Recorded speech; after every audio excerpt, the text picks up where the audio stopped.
Hij is nou ja, een beetje de kermis nou geweest. En dat had er misschien nog in de holle, de zoekerspin en dat soort dingen. Maar dat moet oors. Hij moet met zijn werk bezig zijn.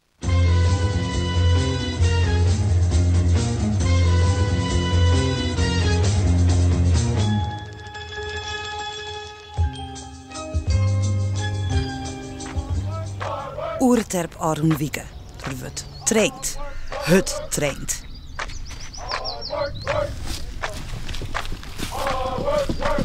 Dus Dirk is nou bij Arend tevreden. 3 weken is Dirk er nou.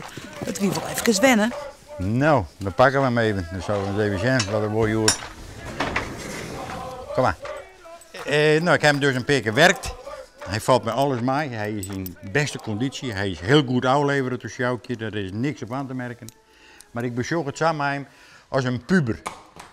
Hij doet zijn eigen zin een beetje. En wat er dwam moet, het is in Holland aan het naaien. En meende maar dat er het haantje is dat het denkt van ja, maar ik ken het al gewoon. Maar dat is er net. Hij moet luisteren wat er gebeuren moet. Hij is heus wel intelligent. Het ravenkender, daar ben ik heilig van overtuigd. Hij gelukkig. Hij is net dom en hij kan ik draven. Dat betekent dat hij dus wel wat leren kan. Maar dat wisten we al. En hij is alleen nog wat wessig. Maar dat wisten we ik wel. I'm a hard-working man. I wear a steel hard hat.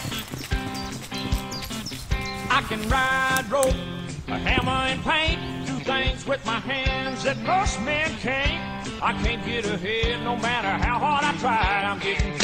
Maar Arend, kunnen we wat concreter worden? Kwalificatie misschien, toch nog? Dan moeten we eerst maar even hoe lezen, want daar gaan we dwan. Wolverje had er net zulke beste herinneringen aan. Dus we moeten maar even hoe lezen. Als we met hem naar Grains gaan, snijden hoe een week, snijden hoe 3 weken, of maar even zien hoe we dat doen. Nou, eerst maar even douchen, nee. Ja, even lekker in het bad. Ja, hij had... je nog wel, hij blaast wel, maar dat moet ik. Ze moeten werken. Werken moeten ze, dan kan ik presteren. En als je net werken, dan kan ik net presteren. Hard-working man.